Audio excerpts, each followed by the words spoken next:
Hebreus capítulo 10, do versículo 1 até o versículo 18. Vamos ler, eu vou pedir para você, a gente lê, depois ora, e eu vou pedir para você ficar bem atento na meditação da palavra de Deus. Hebreus 10, do 1 em diante, diz assim: Ora, visto que a lei é apenas uma sombra dos bens vindouros, não a imagem real das coisas, nunca consegue aperfeiçoar aqueles que se aproximam de Deus com os mesmos sacrifícios que ano após ano, continuamente, eles oferecem. Se isto fosse possível, será que os sacrifícios não teriam deixado de ser oferecidos? Porque os que prestam culto, tendo sido purificados uma vez por todas, não teriam mais consciência de pecados. Entretanto, nesses sacrifícios ocorre a recordação de pecados todos os anos, porque é impossível que o sangue de touros e de bodes remova pecados. Por isso, ao entrar no mundo, Cristo disse: Sacrifício e oferta não quiseste, mas preparaste um corpo para mim. Não te agradaste de holocaustos e ofertas pelo pecado. Então eu disse: Eis aqui estou. No rolo do livro está escrito a meu respeito. Estou aqui para fazer, ó Deus, a tua vontade. Depois de dizer, como acima, sacrifícios, ofertas, holocaustos e ofertas pelo pecado não quiseste, nem deles te agradaste, coisas que se oferecem segundo a lei, num segundo momento acrescentou: Eis aqui estou para fazer, ó Deus, a tua vontade. Ele remove o primeiro para estabelecer o segundo. Nessa vontade é que temos sido santificados mediante a oferta do corpo de Jesus Cristo uma vez por todas. Ora, todo sacerdote se apresenta dia após dia para exercer o serviço sagrado e oferecer muitas vezes os mesmos sacrifícios que nunca, jamais podem remover pecados. Jesus, porém, tendo oferecido para sempre um único sacrifício pelos pecados, assentou-se à direita de Deus, aguardando daí em diante até que os seus inimigos sejam postos por estrado dos seus pés. Porque com uma única oferta aperfeiçoou para sempre os que estão sendo santificados. E disto nos dá testemunho também o Espírito Santo, porque após ter dito: Esta é a aliança que farei com eles, depois daqueles dias, diz o Senhor. Imprimirei as minhas leis no coração deles e as inscreverei sobre a sua mente. Acrescenta: também dos seus pecados e das suas iniquidades jamais me lembrarei. Ora, onde há remissão de pecados, não existe mais necessidade de sacrifício pelo pecado. Vamos orar, pedindo a Deus que fale conosco. Senhor, fala aos nossos corações, nós precisamos te ouvir. Ouvimos tantas vozes, Deus, vozes de fora de nós, vozes de dentro, vozes humanas no nosso coração, na nossa mente, mas o que faz calar a tempestade, o que faz, Senhor Deus, gerar paz dentro de nós, é a voz de Deus. A voz de Deus, Criador dos céus e da terra, que pelo poder da sua palavra trouxe todas as coisas à existência. Há turbulências dentro de nós. Há, Senhor Deus, instabilidade à nossa volta. São mares bravios que assustam o nosso olhar. Ó Deus, barulho de vento, Senhor Deus, que nos causam medo, como os discípulos de Jesus sentiram, Senhor Deus, no meio da tempestade. Mas quando o poder de Jesus Cristo se manifestou, ó Deus, aquele vento se aquietou, o mar se acalmou e o vento se calou. Ó Deus, eles perceberam o poder da palavra, que é Jesus. É isso que desejamos hoje, perceber o poder da palavra. Dá-nos essa experiência, Senhor, de perceber o poder da palavra. A palavra viva e eficaz. A palavra, Senhor Deus, que, Ó Deus, penetra o nosso interior, as entranhas, lugares dentro de nós que nós não alcançamos. A palavra que santifica, a palavra que convence a gente no toque do Espírito, no convencimento do pecado, da justiça e do juízo. A palavra, Senhor, que é instrumento para a educação na justiça. A palavra que corrige, que repreende. A palavra, Senhor Deus, que nos ensina o que não sabemos ainda. Há tantas coisas que nós não sabemos. E nós estamos aqui para aprender de Ti. Nós estamos aqui para cair aos Teus pés e aprender do Senhor. Por isso clamamos a Ti. Aguça a nossa percepção do Senhor na palavra aqui, para conhecer o Senhor pela palavra e termos um relacionamento vivo, mais profundo com o Senhor. Por isso pedimos humildemente, Senhor Deus, que o Senhor nos visite, em nome de Jesus. Amém. Nós estamos chegando, toda carta no Novo Testamento, ela tem uma seção doutrinária e uma seção prática. É como se fosse um pastoreio. É como se o pastor, os escritores do Novo Testamento, à distância, precisassem pastorear as ovelhas de Jesus, e aí eles faziam duas coisas nos momentos na carta. Uma parte em que eles explicam o Evangelho, que a gente chama de seção doutrinária, ou mais teórica, e uma parte em que, à luz do que eles explicaram, eles aplicam na vida. Não adianta a gente saber o Evangelho, a gente precisa saber o Evangelho para viver o Evangelho. Então, a carta aos Hebreus está chegando nesse momento de virada. O pastor, autor, que a gente não sabe quem é, ele veio explicando um monte de coisa. Essas explicações de pontos do Evangelho estão atreladas a necessidades que a igreja lá tinha. E agora está chegando um momento em que ele diz, bom, está tudo muito bem, nós entendemos, mas agora a gente precisa colocar o Evangelho na vida. É para isso que nós estamos aqui também.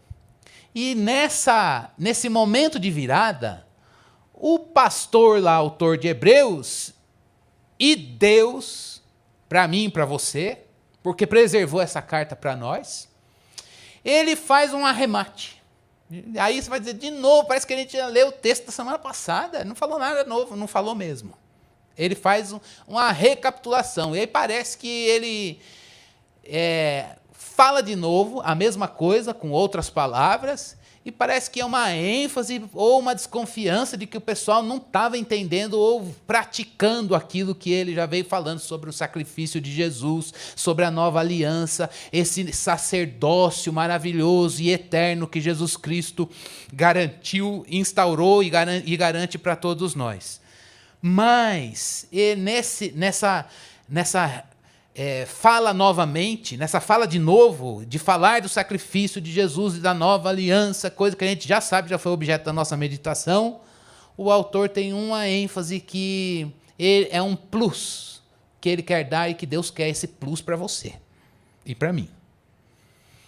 Ele, dos primeiros 4 versículos que a gente leu do capítulo 10, ele vai falar, olha, então o resumo lá no Antigo Testamento, todo aquele sistema sacerdotal da antiga aliança pode ser chamado de sombra.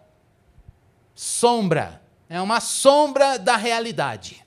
E qual é a realidade plena, viva, ideal? É Jesus Cristo.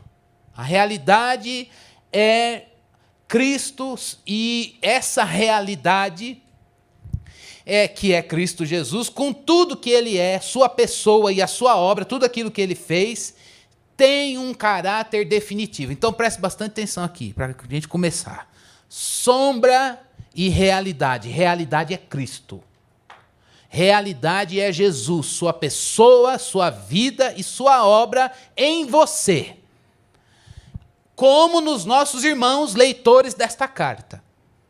Só que qual era o problema deles? Eles estavam querendo trocar a realidade pela sombra. E aí eu queria perguntar, será que eu e você também não estamos sendo tentados sutilmente a trocar a realidade plena, definitiva e eterna, que é Jesus, a vida dele na nossa, por sombras? Sombras legais. O Antigo Testamento não é pecado, a lei não é pecaminosa, a lei é santa, mostra a santidade de Deus. São coisas maravilhosas, instituídas por Deus. Mas os irmãos lá no Novo Testamento, leitores desta carta, eles tinham a realidade que é Jesus plena e definitiva e estavam sendo tentados a se apegar às sombras. Eu queria que eu e você pensássemos nisso, sombra e realidade. Se você vive na sombra ou se a sua realidade é Cristo. Se eu tenho vivido na sombra das coisas de Deus, ou se eu tenho encarado agora, vou falar bem do louvor, o que nós cantamos hoje, me põe na sala do trono. É na tua presença? Pois é lá. Eu não quero sombra disso. É um livre acesso? É um acesso à tua pessoa? É a pessoa do Cordeiro de Deus que tira o pecado do mundo na minha vida? Essa é a realidade? Eu não quero sombra. Então, novamente, eu faço essa pergunta. Qual é a tua realidade? Qual é a minha realidade? É Cristo? Ou nós estamos vivendo com sombras de Deus? Não faltam coisas para fumaça que passa, que tenta substituir a realidade que é Cristo. O autor de Hebreus está dizendo, gente, larga a sombra da presença de Deus. Vamos nos agarrar à realidade que é Cristo na sua vida. O que eu estou querendo dizer com isso? Ou, na verdade, o que Deus está querendo mostrar para nós? Irmãos, a gente precisa avaliar se nós temos vivido à sombra das coisas de Deus, à sombra da nossa experiência com Deus, sombra da nossa vida com o Senhor no passado, sombra de coisas que nos marcaram, mas que hoje não nos levam. A gente tem se privado, não tem priorizado, não tem buscado, não tem vivido a plenitude de Jesus como realidade para nós. Cristiano, mas esse nível é muito elevado. Pois se está na palavra, o que Deus nos garantiu é o acesso à presença dele, no Santo dos Santos, pelo novo e vivo caminho, é com isso que a gente tem que sonhar. É por isso, sobre isso que nós devemos orar. É isso que nós devemos buscar. Então eu vou perguntar para nós novamente. Você, eu e nós, temos vivido à sombra das coisas de Deus? Ou Jesus é o alvo a ser buscado na nossa realidade? Aqueles irmãos chegaram a abandonar. Alguns chegaram a abandonar a realidade, que é Cristo, para se apegarem às sombras das coisas de Deus. Se eles erraram, eles não eram melhores e nem piores. Eram homens falíveis como eu e você. Eu também corro esse risco. Você também corre esse risco. Nós podemos estar aqui hoje cantando Me Leva à Sala do Trono e a gente está contente com as sombras. É um momento, irmãos. Eu não estou... Se a gente... Se fosse um momento de piadinha, eu ia dizer, vira para o irmão que está do seu lado e fala para ele, você está na sombra ou você está na realidade? Eu não vou fazer isso, mas seria uma estratégia para a gente guardar. O que foi o sermão de hoje? Foi sombra ou a realidade. A realidade é Cristo ou você está na sombra. Agora, não vou fazer isso. Mas, uma outra coisa que a gente precisa sair daqui do sermão hoje, eu nem terminei ele, mas estou no começo, é dizendo, tomada de posição. Tomada de posição. Com isso, eu não estou querendo dizer que as coisas são pragmáticas. O sermão de hoje não é 7 passos para ser feliz, 7 passos para sair da sombra e ficar na realidade. Mas a palavra de Deus nos leva à prática. E a prática, ela exige eliminação de algumas coisas e ela exige você assumir outras. Tem coisas que não conjugam com a realidade de Cristo na sua vida e na minha. Então, o que a gente tem que fazer? Jogar fora. Porque se você quer viver Cristo como realidade última na sua vida, e eu também quero, a gente precisa ter um espírito pronto e um coração resoluto para dizer, tchau, isso aqui não. Cristiano, mas e se eu cair amanhã? Aí você está confiando em você. A gente cai, mas Deus é aquele que nos encontra onde nós caímos e recomeça a obra dele na nossa vida. É isso que significa a presença de Deus em nós. Então, meus irmãos, não deixe o sermão de hoje ficar flutuando, nenhum sermão. Não deixa ele flutuar, estou entendendo, sacrifício, o santo dos santos, ou sombra, realidade. Ponha isso, peça ao Espírito de Deus sabedoria para aplicar isso no seu viver e eu no meu viver. Porque a palavra de Deus é para ser vivida. Então, quais são as bênçãos da gente viver Cristo como realidade, à luz desse texto que nós lemos? Quais são as bênçãos da nova aliança? Quais são as bênçãos desse sistema sacerdotal cujo sumo sacerdote é Jesus Cristo, e ele também é o Cordeiro que tira o pecado? Quais são as bênçãos espirituais para você que o Espírito de Deus quer apontar e para mim? Também à luz desse texto. A primeira bênção está lá do versículo 5 até o versículo 10, depois você lê. É a bênção de nós termos, nós já vimos isso, e precisamos lembrar, uma mente e corações renovados. Mente e coração renovados. Logo no versículo 5, o autor ele mostra tudo o que tinha no sistema sacerdotal levítico, lá no Antigo Testamento. Presta atenção aqui, ó.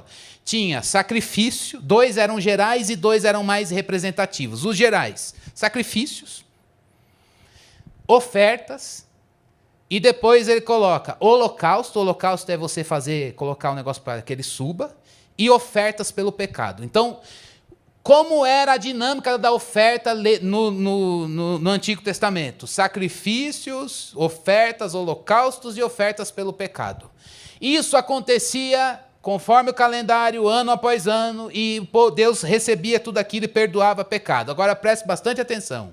Embora sacrifícios, ofertas, holocaustos, ofertas pelo pecado, tudo que está lá no sistema da lei, fossem oferecidos a Deus, era a atitude interna do adorador que interessava ao Senhor.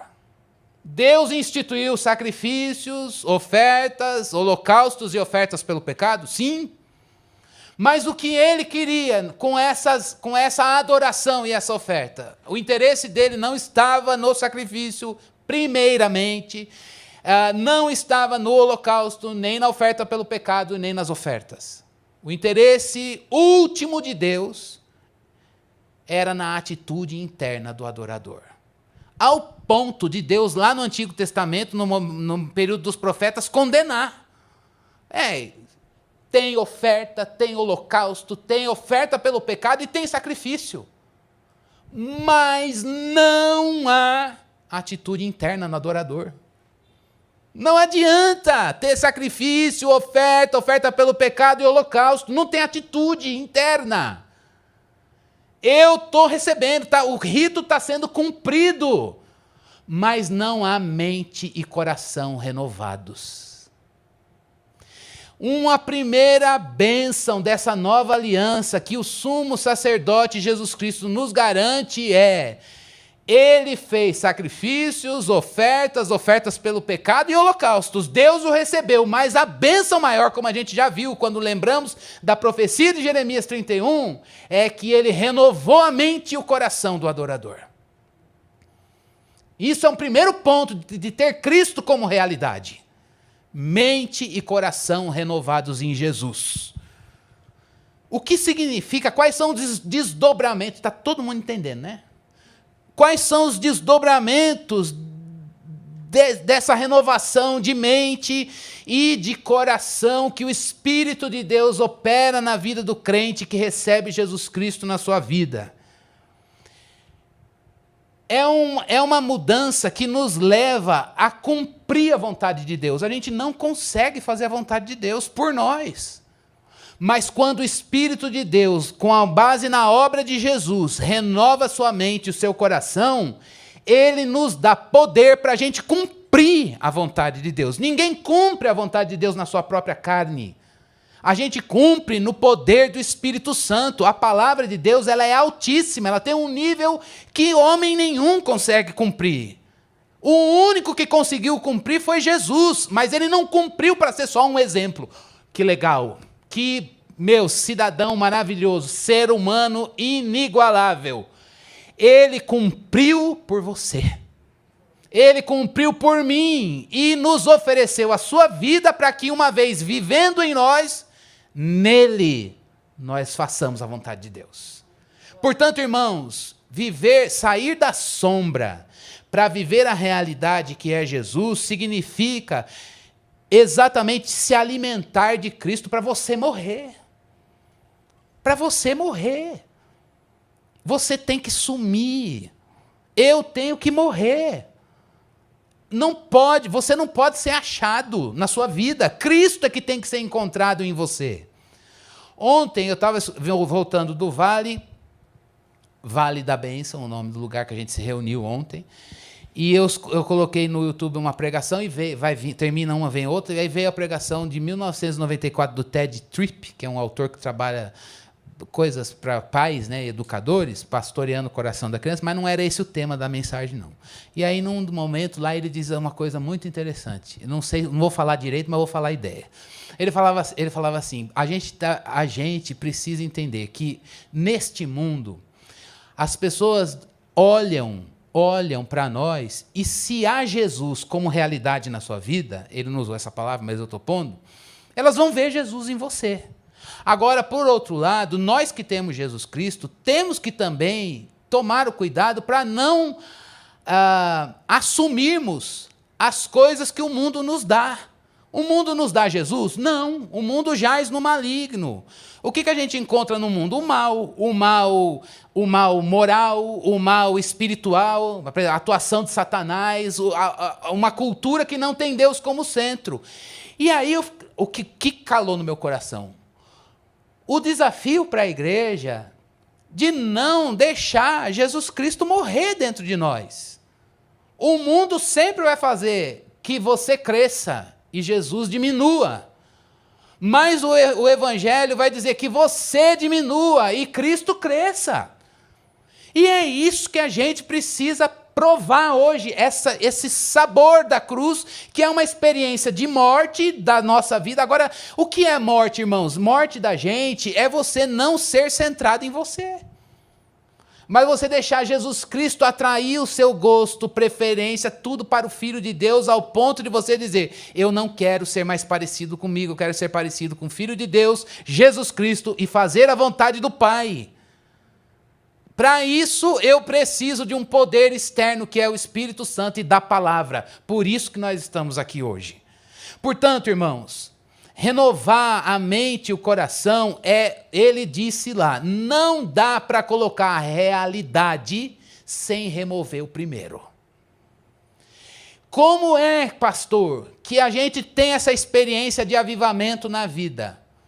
O que você deve fazer? Deixar que a palavra elimine o que não é de Jesus na sua vida. Não é você que se limpa, mas o Senhor nos limpa pela palavra e pelo Espírito. É o Senhor que faz isso. Não pode ser uma atitude hipócrita, religiosa. Não pode ser 7 passos. Mas isso tem um lado prático. O texto nos diz que ele precisa remover o antigo para colocar o novo. É a lógica da aplicação do Evangelho. Como que eu vou me revestir de Cristo? Se despoje do que não é de Cristo. E como que a gente se despoja daquilo que não é de Cristo? Primeira coisa, tendo consciência de que não é de Cristo.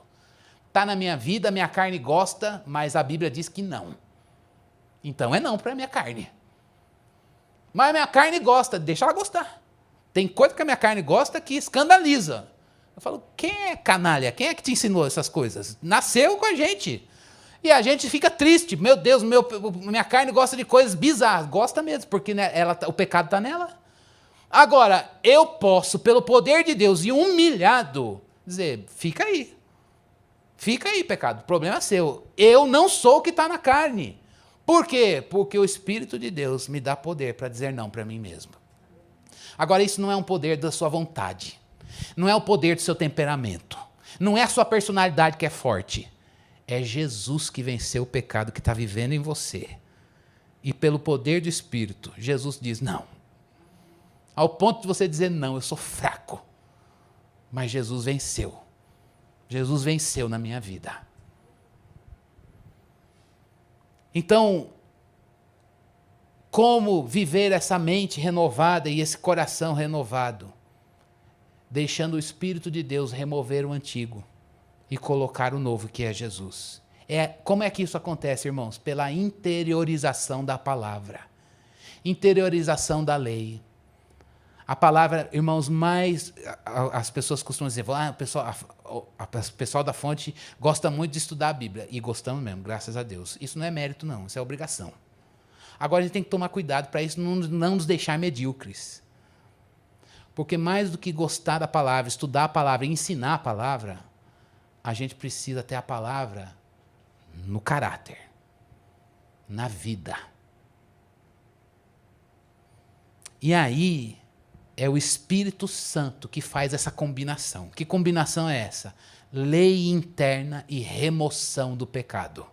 Preste bastante atenção nisso. Quem faz essa combinação dentro de você, de colocar a palavra que está sendo lida, estudada, explicada, exposta, e remove o pecado, é o Espírito Santo. Isaías 6, foi o Senhor que disse, eu perdoei o teu pecado e removi a tua iniquidade. Você não pode se limpar, isso não é uma questão sua. Nós estamos comprometidos, a gente vai ver isso já, com essa ação do Espírito Santo. Mas quem nos limpa é Ele. Então hoje o que você precisa fazer? Cair aos pés de Jesus dizendo, me limpa, eu quero ser purificado. Me transforma, tem sujeira na minha vida, tem pecado em mim. Irmãos, isso não é peso, isso não é culpa, isso é liberdade do Santo dos Santos de dizer, tem pecado na minha vida, mas quem pode me limpar é o Senhor. É como um leproso nos dias do Novo Testamento, está aqui. Mas quem é que purifica? Aquele que tem o poder de me purificar. Ele recebe a minha impureza e me dá a sua saúde. É o momento de hoje nós clamarmos a Deus. Eu quero ter uma mente e um coração renovados, como a gente cantou. Vem renovar a minha mente, o meu querer, a nossa mente no querer do Senhor. As fraquezas que há em nós podem ser vencidas, aonde? No poder de Deus e não na força do seu temperamento. Irmão, se você não encarar isso de frente, sabe o que vai acontecer? Vai dar desespero. A gente vai ter uma crise de ansiedade muito grande e o pânico vai se instaurar dentro de nós. Por quê? Porque a gente tem o ideal, mas a nossa realidade mostra as sombras. Hoje a gente precisa cair aos pés do Senhor e dizer, chega, eu quero ser renovado na tua presença. Segunda bênção de nós vivermos essa nova aliança nesse novo sacrifício, novo e vivo caminho e novo sacrifício que é Jesus, do versículo 11 até o versículo 15. Mais especificamente, quero partir do 14, quando o autor diz que o crente vive um paradoxo. Ele está aperfeiçoado, versículo 14, volta lá, porque com uma única oferta aperfeiçoou para sempre os que estão sendo santificados. Olha só, aperfeiçoou para sempre, mas ainda está sendo santificado. Não apaga isso da tua mente. Que talvez você e eu, nós estejamos sendo santificados, isso é tranquilo para nós. Mas tem um lado que encoraja, ele aperfeiçoou para sempre. É você, crente, sou eu, crente. Aperfeiçoado para sempre, mas está sendo santificado. O que significa isso? Significa que nós precisamos periodicamente de purificação. Por quê? Porque Jesus, ele é santo e puro, impecável. E esse resultado final já está garantido para nós. Ele nos deu essa vida impecável. Ela não está sendo conquistada. É realidade plena em Jesus e dada para nós. Mas nós temos um corpo com a presença do pecado e da morte. Por isso nós precisamos periodicamente dizer, tem pecado que precisa ser purificado. Preste bastante atenção aqui, todo mundo, olha para mim. Purificar, irmãos, não significa que você ficou impecável. Purificar significa que o pecado foi tratado, tirado, removido. Mas não que você está na condição de não mais pecar, só quando a gente estiver na glória. Por isso que diariamente a gente precisa comparecer diante de Deus e dizer, me purifica. Até o último dia. A gente precisa lembrar disso. Como Jesus é santo, isso é eu estou aperfeiçoado para sempre. Mas eu ainda estou sendo santificado. Por que eu quero dizer isso para vocês? Porque às vezes, irmãos, a gente tem um senso de frustração de dizer assim, eu achei que eu fosse purificado e nunca mais ia sentir tentação na minha carne. Não, você vai sentir. O pecado está aí na tua carne. Venceu hoje, amanhã vigia. E depois de amanhã vigia de novo. E quando você fala, eu achei que eu tinha vencido aquele pecado e 10 anos depois, escorreguei. Está aqui, canalha, vivo dentro de mim. Não é assim? Eu viro e mexo e falo, poxa, eu achei que eu já tinha galgado um lugar. Não, nós estamos sendo santificados e isso nos faz chorar o nosso pecado constantemente diante de Deus e dizer, opera a vida do teu filho em mim, pelo poder do teu Espírito. Jesus, ele aperfeiçoou para sempre, significa o quê, irmãos? Que ele obteve perfeição para todos os crentes. Isso é uma bênção que nós temos à nossa disposição. Agora, o que é santificação? Preste bastante atenção aqui. Santificação significa que você vai buscar continuamente, o cristão vai buscar continuamente se ver sobre uma aplicação eficaz dessa única oferta que foi feita.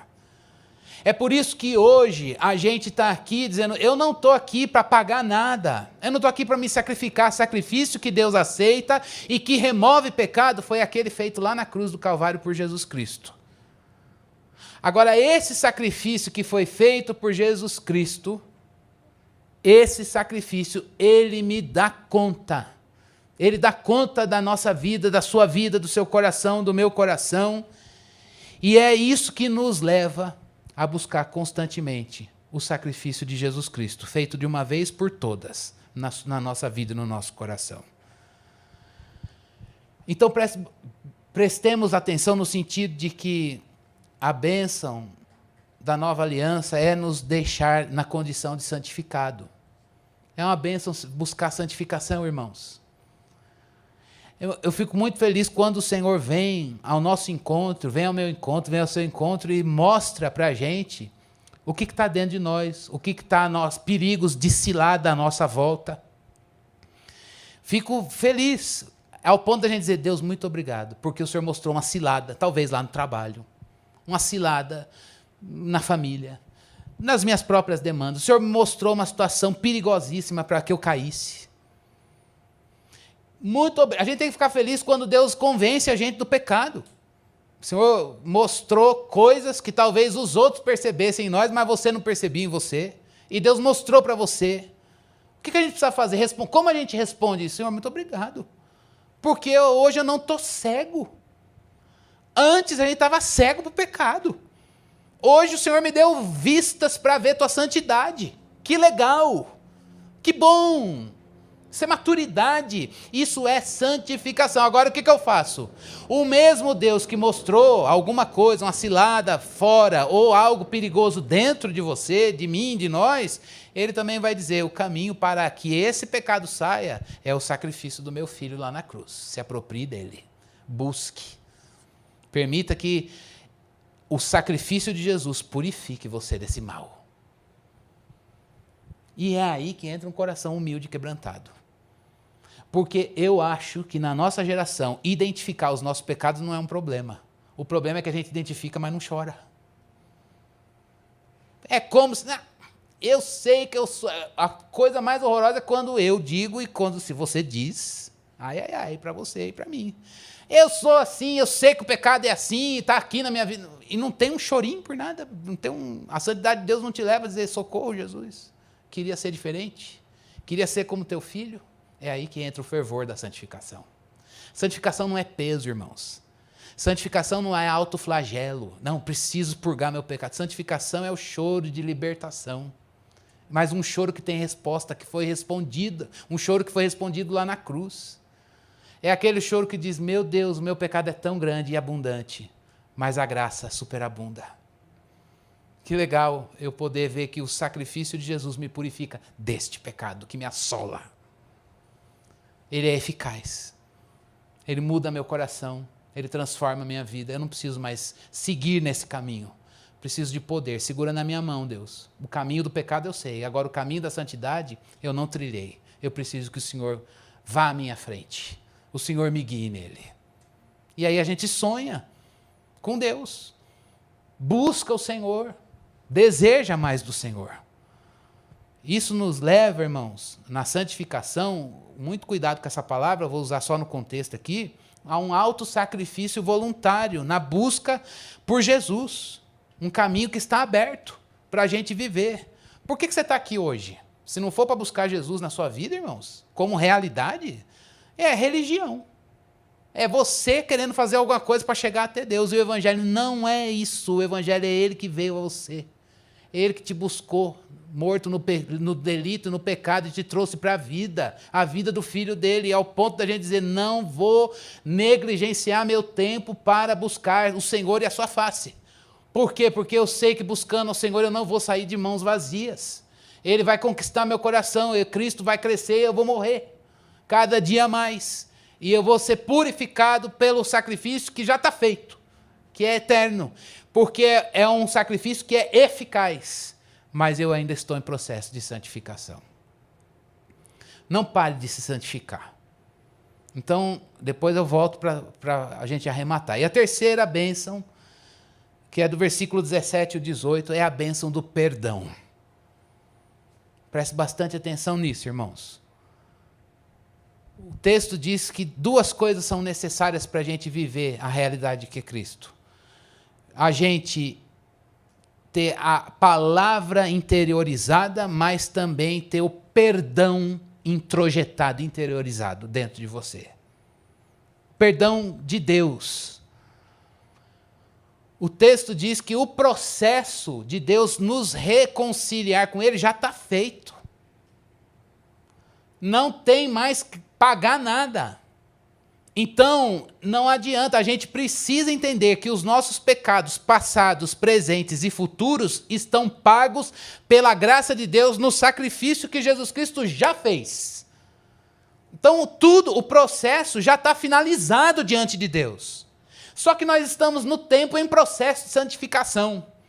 Então, porque nós estamos no tempo em processo de santificação, temos pecados passados e presentes, e pode ser que tenhamos pecados futuros. Teremos pecados futuros. Eu não quero que você entenda isso como um decreto maligno. Mas até Jesus voltar, a gente vai cair. E o que você vai fazer quando você cair? Pagar de novo?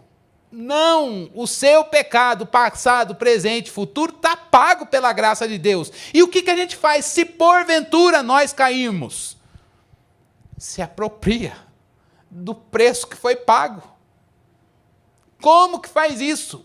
João deixa um recado para nós. Filhinhos, eu digo para que vocês não pequem. Agora, se alguém disser que não tem pecado, é mentiroso. E se a gente pecar, a gente tem um advogado. É Jesus, o justo, que está à direita de Deus, intercedendo por nós. É isso que significa ter o perdão introjetado. É muito difícil, irmãos, porque numa mente moralista e religiosa, o que a gente faz quando peca? Eu preciso pagar. Deus, já falei isso aqui inúmeras vezes, tira aquela bênção, Deus, eu não sou digno dela. Tira aquela bênção. Vem um negócio de, eu preciso pagar, preciso expurgar, preciso resolver o meu pecado. Isso é culpa, fardo de culpa. É orgulho, é ansiedade de você, eu preciso resolver. Paguei, recebi, pisei na bola, mas já paguei. Ninguém tem que me cobrar nada. E um pouquinho deve ter medo dos irmãos. É uma coisa incoerente, né? A gente devia se acolher na confissão, a gente... Deus pôs a mão, pecador. Tá vendo? A gente é pronto para... Quando, na verdade, a gente devia dizer, irmão, vamos correr para o altar.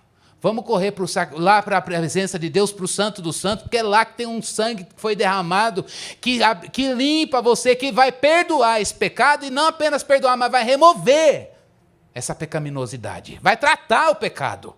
Purificar o pecado é tratar pecado. Resolução de culpa, remorso e orgulho não trata pecado, não purifica. O pecado fica lá, escondido, e de repente ele manifesta. O que o perdão faz é não, o pecado vai ser arrancado. O pecado vai ser arrancado. Ele vai ser tratado. Você vai viver uma nova realidade. O perdão troca fardo. Nós nos esquecemos do caminho do perdão, gente. Como tem crente carregando um fardo de culpa, de remorso, ou não vou chorar meu pecado porque eu não sei o que fazer. A Bíblia está dizendo para nós hoje, o perdão é uma bênção.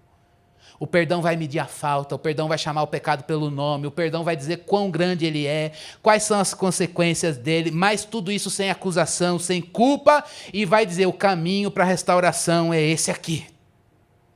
O caminho para o tratamento e para a restauração é a cruz de Cristo Jesus, e a gente precisa ser pronto para buscar a reconciliação. O processo já terminou diante de Deus, não precisa mais pagar oferta nenhuma, Deus não recebe o que você vai pagar. Não recebe, não satisfaz. O único pagamento que ele aceita foi a morte do filho, é a morte do filho dele lá na cruz. É esse sacrifício que paga pecado. Então a gente precisa receber o perdão por uma única oferta, a de Jesus. Então esse é o ponto que toca o nosso coração. Quando você peca, você aceita o perdão por uma única oferta, que é a de Jesus Cristo lá na cruz? Ou você busca atalhos e outros caminhos para se sentir perdoado? Se você se sente perdoado por qualquer coisa que não seja a única oferta do Filho de Deus lá naquela cruz, o pecado está aí. E ele não está tratado.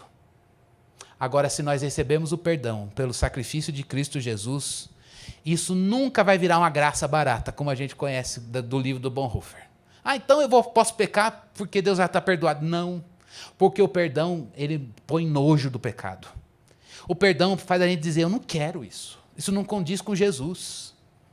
O perdão traz avivamento, o perdão opera o céu aqui na terra. O perdão, ele afina o nosso gosto para as coisas de Deus, ao ponto da gente dizer, como pode minha carne ter prazer numa coisa tão deplorável como essa?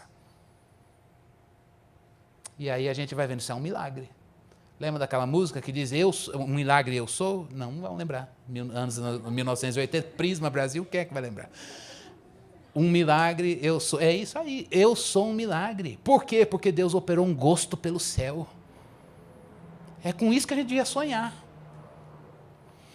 E aí, para terminar, eu quero uma série de lembretes aqui. O Espírito Santo está aqui, habita em você e quer renovar a sua vida. Mas é nessa renovação. A gente hoje tem a tendência de achar que as coisas do Espírito, elas podem ser confundidas com sensações. A renovação do Espírito é algo objetivo, é remover e pôr Jesus. É tirar o velho e colocar o novo. É remover as sombras e colocar a realidade que é Cristo. Temos um alvo de oração aí, para esta semana. Outra coisa, Deus quer gerar a atitude de adorador. É Jesus ser a realidade e não viver com as sombras. No Antigo Testamento tinha holocaustos, ofertas pelo pecado e sacrifício, mas não tinha atitude no adorador. O novo e vivo caminho fez isso uma vez para sempre e gerou mente e coração de Jesus dentro de você. Onde está essa mente e coração de Jesus no seu interior? Pastor, não está aqui. Não tem problema. Se ele aponta, ele também garante. Busque. 3, para aplicar. Busque santificação sem culpa e sem orgulho. Como que busca? Sinto muito, use o tempo. Que bom que a casa está cheia hoje. É recado direto do pastor. Para você que está em casa, se não está na licença médica, vem para cá, porque não existe igreja online. Irmãos, a gente precisa remir o tempo e buscar o Senhor. Lá no céu a gente se acerta com Ele, mas um dos meios de graça é o ajuntamento do povo de Deus. Leitura da palavra. Oração. Em disciplina paralela, o jejum. Com oração e com leitura da palavra. Isso garante alguma coisa? Não, é o caminho pelo qual o Espírito de Deus projeta o Filho em nós. Se a gente é negligente com isso, a gente não tem experiência de Jesus. E aí não vê essa renovação. Renovação, irmãos, pode ser em termos de carisma, pode ser. O Espírito de Deus pode pairar aqui, dar alguma coisa sobrenatural? Pode, mas ela é objetiva. Independentemente disso ou não, ela é objetiva. É você provar Jesus Cristo em você, pelo poder do Espírito. Essa experiência é uma experiência pentecostal. Provar Jesus em nós, em você, em mim. Quarto, perdão é para os humildes. Quem não se vê perdoado não consegue perdoar. E quem não consegue perdoar é tirano de quem erra. Igreja tem que ser uma comunidade de pessoas que foram perdoadas. Porque são pecadores remidos. Então, perdão é para aquele que é humilde e diz, eu preciso ser purificado. Trata meu pecado, Deus. Cansei de tratar. Cansei de pedir para outros tratarem. Agora é o Senhor que remove o pecado. Trata comigo. Quando a gente não se vê perdoado, a gente quer pagar pelo erro e a gente tem muita dificuldade em perdoar quem nos ofende. Não tem como dar o que não recebeu. Que nesta manhã o Espírito de Deus trabalhe em nós. Vamos orar? Vamos pedir essa renovação?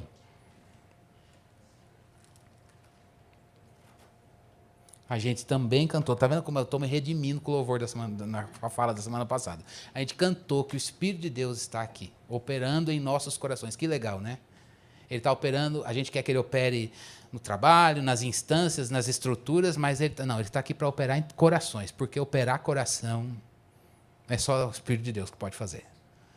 Então vamos expor o nosso coração doente, se ele está doente, enfermo, e pedir que esse Espírito de Deus, que tem poder para operar nesse coração, ele trabalhe dentro de você. É o coração a fonte da vida, que assim seja no nosso coração. Senhor, nós clamamos a Ti, como cantamos, que o Espírito de Deus, que paira sobre a palavra, opere no nosso coração. Nós precisamos de uma operação do Espírito Santo dentro de nós. É no coração, é de lá que sai o que nós falamos, a maneira como olhamos, o que fazemos, as omissões. Ó Deus, trabalha no nosso coração e ao ponto de gerar, pelo poder do Senhor, Jesus, manso e humilde de coração. Nós queremos, nesta manhã, clamar a Ti, Senhor Deus, renovação da mente. Os holocaustos, as ofertas pelo pecado e os sacrifícios foram feitos de uma vez por todas. Mas a maior bênção disso tudo é ver, Senhor Deus, que o Senhor formou um adorador, que oferta porque vive a vida do Filho. A oferta é Jesus. A oferta agradável é Jesus e é nele que queremos viver. E para viver em Jesus nós precisamos do Teu poder e da Tua graça. Que essa graça cure as almas e os corações feridos. Que essa graça encoraje aquele que está desencorajado. Que essa graça traga, Senhor Deus, percepção da Tua santidade e uma visão honesta de nós, mas também que esta graça nos leve, Senhor Deus, a clamar santificação diante do Senhor. O sacrifício, ele está feito, mas nós estamos sendo santificados. E nesse processo de santificação nós queremos buscar o Senhor. Nós queremos buscar o Senhor enquanto se pode achar, porque cremos que o Senhor trabalha em nós, porque aquele que começou a boa obra em nós vai aperfeiçoá-la até o dia de Cristo Jesus. Esse dia ainda não chegou, Senhor. Então hoje é um dia para o Senhor aperfeiçoar a obra de Jesus em nós. Leva-nos a sonhar com isso. Que isso seja alvo de oração, que isso seja, Senhor Deus, busca, Senhor Deus, para a nossa vida, o uso do tempo, remindo o tempo, porque os dias são maus. Nós vivemos num mundo que jaz no maligno, e esse maligno, Senhor Deus, arma astutas ciladas para que a gente caia. E a única maneira da gente não cair é vigiando e orando. É vigiando sobre a palavra, na busca com o Espírito Santo e orando, Senhor Deus, para que a gente não caia. E se assim o fizermos, não cairemos, porque o Senhor nos fortalece em Ti e na força do Seu poder, e nos reveste de uma armadura que é o Evangelho, para que possamos resistir no dia mal, e havendo feito tudo, ficarmos firmes. É promessa de vitória na palavra, Senhor, e nós cremos nela. Dá-nos o Teu perdão, dá-nos experiência com Deus perdoador, tira fardos nesta manhã, tira fardos de culpa e de remorso nesta manhã, tira, Senhor Deus, pesos que nossa carne não suporta carregar. Ó Deus, que haja corações contritos e quebrantados que se apropriam do sacrifício feito, o único sacrifício que dá conta dos pecados passados, presentes e futuros, que o medo, Senhor Deus, potencializado pelo acusador, caia por terra nesta manhã, de maneira que o Teu povo saia daqui, Senhor Deus, se vendo lavado no sangue do Cordeiro, um sangue que perdoa pecados, mas que também muda o gosto pelo céu, pelas coisas de Deus. Ó Deus, nós clamamos que o Teu Espírito, Senhor Deus, trabalhe a palavra em nós. Trabalhe a palavra em nós, de maneira que a gente saia das sombras e se aproprie da realidade, Senhor, que é Jesus. No poder do Senhor, nós oramos no nome de Jesus. Amém. Amém. Volto à pergunta. Como você vai viver? O que você vai buscar? E eu vou buscar esta semana, estes dias. Nos alimentando das sombras ou buscando a realidade que é Jesus? Que o Filho de Deus cresça e a gente diminua a cada dia.